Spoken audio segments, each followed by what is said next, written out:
जम्मू कश्मीर में सेना ने नाकाम की घुसपैठ की कोशिश। बीएसएफ ने सांबा में मार गिराया पाकिस्तानी घुसपैठिया। गणतंत्र दिवस को लेकर बॉर्डर पर जवान मुस्तैद हैं। रिपब्लिक डे पर सेना ने सीमा में बढ़ाई सतर्कता। एलओसी के ऊंचाई वाले इलाकों में सेना ने पेट्रोलिंग की है। गणतंत्र दिवस को देखते हुए हाई अलर्ट पर है सुरक्षा बल। पूरे देश में गणतंत्र दिवस पर कड़ी सुरक्षा व्यवस्था। बाजार, बस टर्मिनल और रेलवे स्टेशन जैसे अधिक भीड़भाड़ वाले क्षेत्रों में सतर्कता।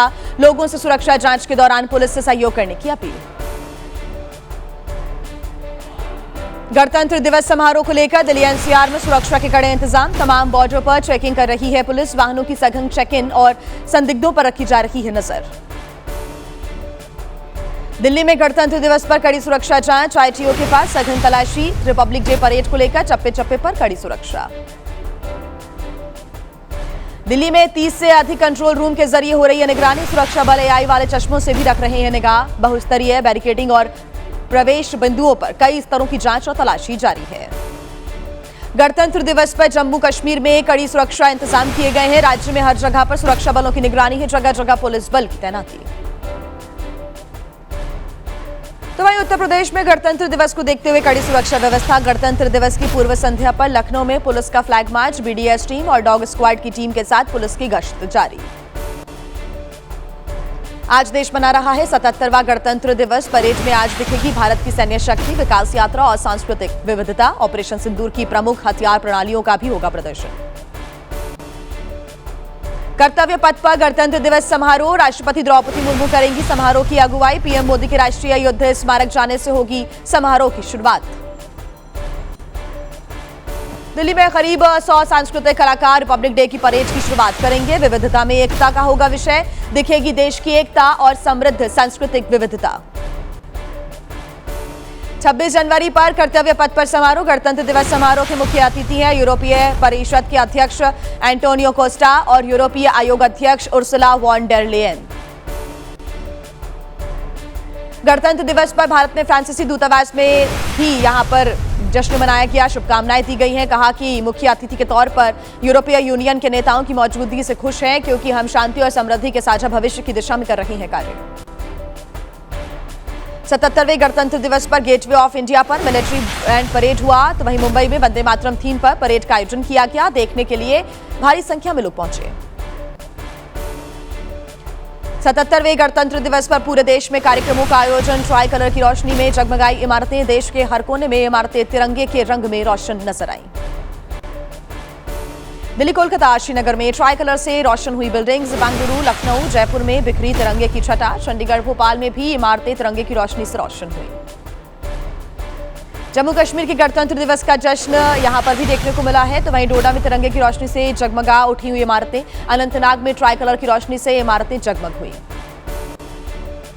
गणतंत्र दिवस के मौके पर मुंबई एयरपोर्ट को तिरंगे की रोशनी से जगमगाया गया। एयरपोर्ट पर केसरिया, सफेद और हरी रंग की लाइटिंग से सजावट की गई।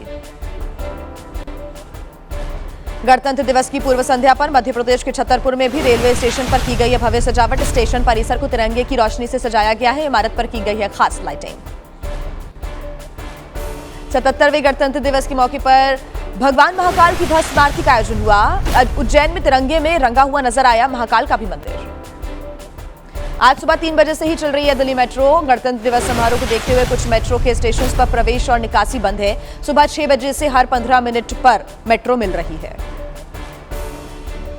यूपी के सीएम योगी आदित्यनाथ ने 77वें गणतंत्र दिवस पर दी हार्दिक बधाई और शुभकामनाएं। कहा कि सभी का राष्ट्र प्रेम, कर्तव्य निष्ठा और विकास के प्रति समर्पण हमारे लोकतंत्र को बनाता है सशक्त और मजबूत।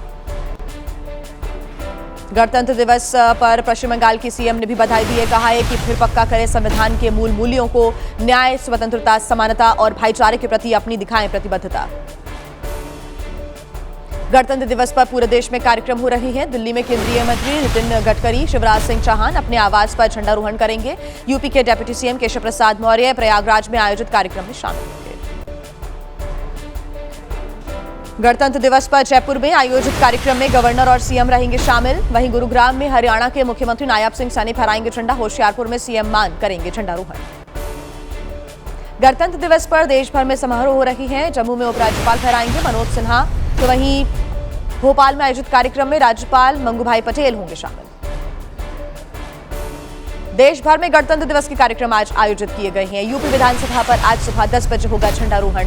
राज्यपाल आनंदीबेन पटेल फहराएंगी झंडा। आज देश मना रहा है 77वां गणतंत्र दिवस। संघ के मुजफ्फरपुर ऑफिस के मोहन भागवत यहां पर ऑफिस में पहुंचकर फहराएंगे झंडा। दिल्ली दफ्तर में सरकार्यवाह दत्तात्रेय होसबाले करेंगे झंडारोहण। तो वहीं भारत पाकिस्तान अंतर्राष्ट्रीय सीमा पर भी आज झंडारोहण किया जाएगा। सुबह 8:30 बजे सुचेतगढ़ सेक्टर में बीएसएफ की पोस्ट पर होगा झंडारोहण। अटारी वाघा बॉर्डर पर शाम 4:30 बजे होगा कार्यक्रम। गणतंत्र दिवस के मौके पर आज राष्ट्रपति भवन में रिसेप्शन। राष्ट्रपति द्रौपदी मुर्मू पारंपरिक समारोह की शुरुआत करेंगी। वहीं समारोह के चीफ गेस्ट एंटोनियो कोस्टा और उर्सुला वॉन डेर लेयन भी शामिल होंगी। गणतंत्र दिवस की पूर्व संध्या पर देश के नाम राष्ट्रपति द्रौपदी मुर्मू ने संदेश दिया। दुनिया के कई हिस्सों में संघर्ष की स्थिति के बीच भारत फैला रहा है शांति का संदेश। राष्ट्रपति द्रौपदी मुर्मू ने कहा, रक्षा क्षेत्र में हमारी आत्मनिर्भरता ने बनाया ऑपरेशन सिंदूर की ऐतिहासिक सफलता को संभव। देशवासी जीवंत गणतंत्र को बना रहे हैं शक्तिशाली। पीएम मोदी ने कहा कि राष्ट्रपति का संबोधन संवैधानिक आदर्शों को बनाए रखने के लिए करता है प्रेरित। राष्ट्रपति ने उस सामूहिक भावना की सराहना की जिसने हमारे राष्ट्र को आगे बढ़ाया। 70 बहादुर सैनिकों को वीरता पुरस्कार, 6 को मरणोपरांत सम्मान। अंतरिक्ष यात्री शुभांशु शुक्ला को अशोक चक्र, तो वहीं ग्रुप कैप्टन प्रशांत नायर को कीर्ति चक्र। नौसेना की 2 महिला अधिकारियों को शौर्य चक्र की घोषणा। 2026 के 131 पद्म पुरस्कारों का भी ऐलान हुआ। दिवंगत एक्टर धर्मेंद्र, केरल के पूर्व सीएम अच्युतानंद को पद्म विभूषण, अलका याग्निक, एक्टर ममूटी, पूर्व सीएम भगत सिंह कोश्यारी, बैंकर उदय कोटक को पद्म भूषण सम्मान। शिबू सोरेन, बीजेपी नेता वीके मल्होत्रा, एक्टर सतीश शाह को पद्म पुरस्कार की घोषणा। तो वहीं रोहित शर्मा, हरमनप्रीत कौर, सविता पुनिया को भी सम्मान। 90 महिलाएं, एनआरआई, पीआईओ और प्रवासी भारतीय नागरिकों को सम्मानित किया जाने का ऐलान किया। मुरादाबाद के शिल्पकार चिरंजीलाल को पद्मश्री पुरस्कार मिलने की खबर से परिवार में खुशी है। पीतल पर नक्काशी करने वाले कलाकार को यूपी सरकार से भी कई सम्मान मिल चुके हैं। मुरादाबाद के किसान रघुपत सिंह को मरणोपरांत पद्मश्री अवार्ड। विलुप्त हो चुकी चीजों की करते थे खेती, बीजों का शोधन और वितरण और बनाते थे बीजों की नई प्रजातियां भी। छत्तीसगढ़ के नक्सल प्रभावित हीरानगर की बुधरी ताती को पद्मश्री चलाती हैं वृद्धाश्रम, अनाथ आश्रम जैसी संस्थाएं। महिलाओं को आत्मनिर्भर बनाने के लिए मिल चुके हैं कई पुरस्कार। तो वहीं शंकराचार्य स्वामी अविमुक्तेश्वर आनंद के धरने का आज 9वां दिन। शंकराचार्य ने अपने आधिकारिक फेसबुक पोस्ट पर कहा है कि बटुकों की शिखा से खिलवाड़ किसी भी सनातनी को स्वीकार नहीं। शंकराचार्य से फिलहाल मिलने नहीं जाएंगे केशव प्रसाद मौर्य। कहा कि सीएम के स्तर से जो प्रयास किया जा रहा है वो किया जा रहा है, मेरे स्तर से भी की जा रही है प्रार्थना। अधिकारियों के खिलाफ होगी जांच। शंकराचार्य विवाद को लेकर यूपी कांग्रेस हमलावर। प्रदेश अध्यक्ष अजय राय ने कहा कि शंकराचार्य से माफी मांगे सीएम योगी। जिन बटुकों की शिखा पकड़कर पिटाई हुई उनसे भी माफी मांगे। प्रयागराज में 9वें दिन भी शंकराचार्य का धरना जारी है।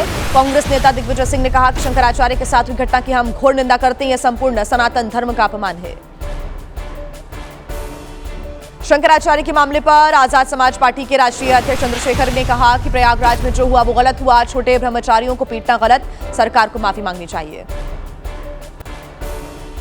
शंकराचार्य विवाद के बीच बीजेपी अध्यक्ष ने की सीएम योगी की जमकर तारीफ। नितिन नबीन ने कहा कि वाराणसी अयोध्या से लेकर मथुरा तक आगे बढ़ रहा है सांस्कृतिक विरासत का कार्य। नीट छात्रा की मौत मामले में एक्शन में बिहार के गृह मंत्री सम्राट चौधरी, डीजीपी विनय कुमार और सीआईडी के एडीजी से ली है केस की पूरी जानकारी। नीट छात्रा मौत मामले में सम्राट चौधरी ने कहा कि जल्द से जल्द आरोपियों की गिरफ्तारी के लिए पुलिस को पूरी छूट, नहीं बख्शे जाएंगे दोषी। नीट छात्रा मौत मामले में एसआईटी के साथ सीआईडी की भी जांच। दोनों टीमों ने शंभू हॉस्टल पहुंचकर जांच पड़ताल की। तो वहीं अस्पताल पर लगे हैं सच्चाई छिपाने से लेकर लीपापोती करने के आरोप।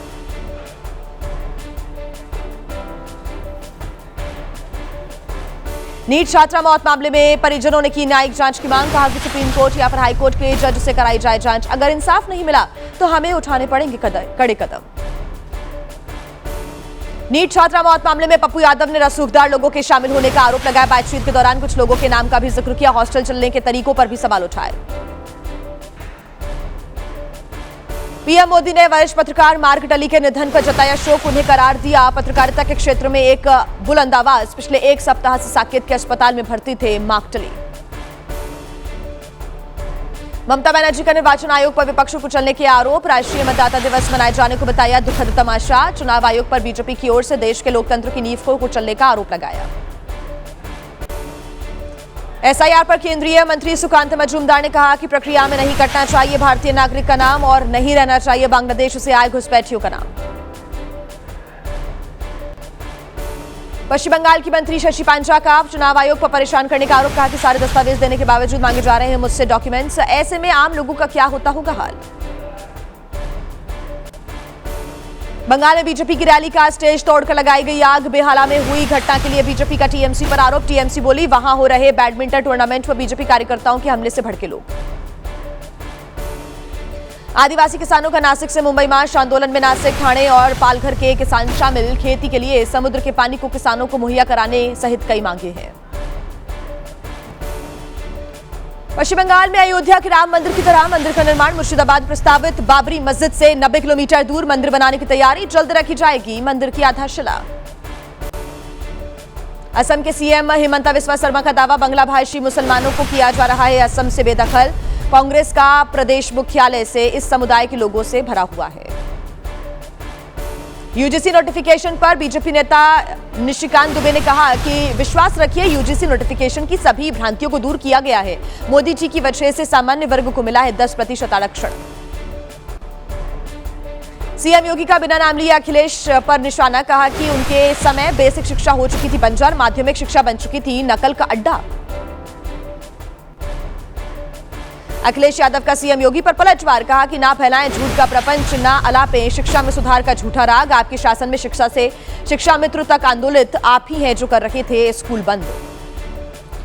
सीएम योगी पर समाजवादी पार्टी का निशाना, कहा कि बीजेपी जब तक सोकर उठती है अखिलेश पूछ चुके होते हैं 5 से 10 सवाल।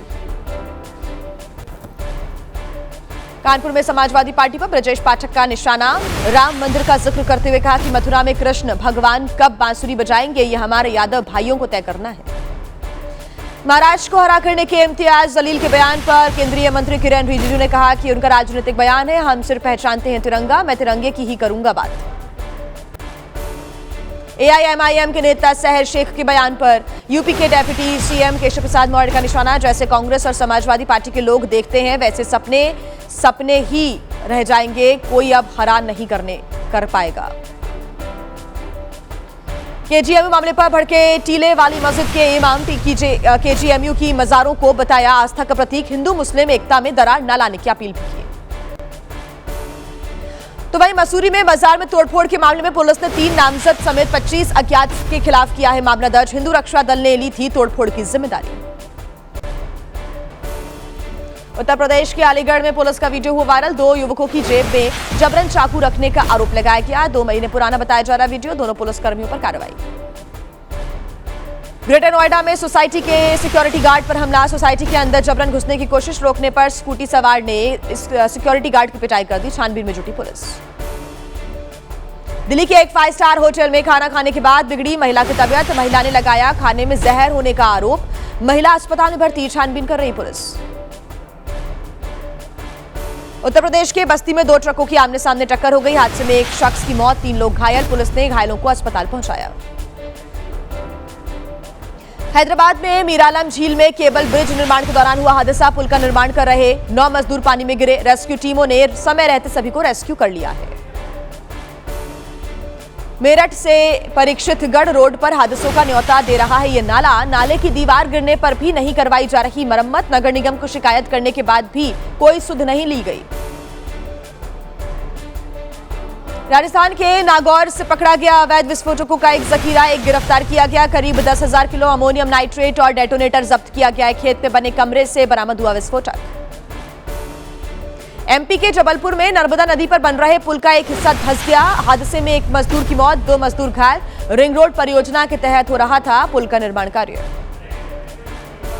ग्रेटर नोएडा में चलती कार में लगी भीषण आग, 4 मूर्ति चौक की तरफ आ रही कार में लगी आग, शॉर्ट सर्किट के चलते आग लगने की आशंका, कार चालक ने समय रहते बाहर निकलकर अपनी जान बचाई। दिल्ली मेरठ रोड पर डंपर में लगी आग। पुलिस ने डंपर चालक को काफी मशक्कत के बाद बाहर निकाला। मौके पर पहुंची फायर ब्रिगेड ने आग पर काबू पा लिया है। शॉर्ट सर्किट से आग लगी थी। देश के कई राज्यों में मौसम बदलने की संभावना है। जम्मू कश्मीर और जम्मू श्रीनगर में 2 दिनों से बर्फबारी का दौर जारी है। अलर्ट जारी यहां पर बर्फबारी का आगे भी किया गया है। हिमाचल प्रदेश उत्तराखंड में भी कई जगहों पर 48 घंटे के लिए हल्की बारिश की संभावना है।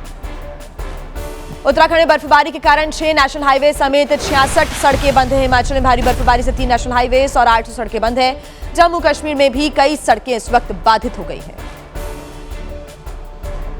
जम्मू कश्मीर के बनिहाल में बदला मौसम का मिजाज। बनिहाल में जमकर बर्फबारी हुई है। पहाड़ियों पर बिछ गई है बर्फ की सफेद चादर। जम्मू कश्मीर के पुंछ में बर्फबारी का दौर जारी। भारी बर्फबारी के बीच सरहद की हिफाजत में डटे हुए हैं भारतीय सेना के जवान। गणतंत्र दिवस को लेकर बरती जा रही है विशेष चौकसी। जम्मू कश्मीर के डोडा में भदरवाहा पठानकोट हाईवे पर बर्फ हटाने का कार्य जारी है। स्नो कटर का इस्तेमाल कर 4 से 5 फीट बर्फ हटाई गई। तो वहीं तमिलनाडु के कई हिस्सों में बदला मौसम का मिजाज। चेन्नई में बीती शाम हुई झमाझम बारिश की वजह से पारा गिरा। ठंड में एक बार फिर से इजाफा हो गया है।